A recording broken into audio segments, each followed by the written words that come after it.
ॿ हफ़्ता अॻु सिजावल में रिपीटर जा फायर थियण करे पुरस्रार तौर पेट्रोल पंप में मारिजी वियल नौजवान सदक शेख जे क़त्ल केस में नामज़द बासर शख़्सियत जे ॿिनि पुटनि जी ज़मानत लाइ रखियल शुनवाई जे मौक़े ते सेशन कोर्ट ठट्टो ॿाहिरां मक़तूल जे वारसनि ऐं वकीलनि एहतजाज कयो आहे। उन हवाले सां तफ़सील ॿुधाइण लाइ असां टेलीफोन लाइन ते मौजूदु आहे SS न्यूज़ जो रिपोर्टर तनवीर ख़ासखेली। जी तनवीर, छा तफ़सील आहिनि?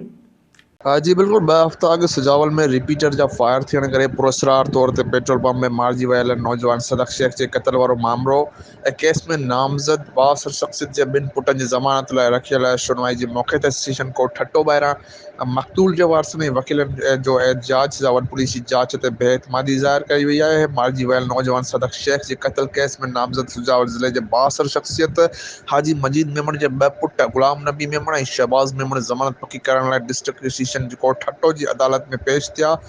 मक़तूल नौजवान सदक शेख जे भेण केस जी फ़रियादण वकील कंवल शेख पंहिंजे वकील अयाज़ अली ख्वाजा ऐं ॿियनि सां गॾु अदालत पहुची केस में नामज़द जवाबदारनि जी कची ज़मानत रद्द करण लाइ जवाब दाख़िल करण जी मोहलत घुरी।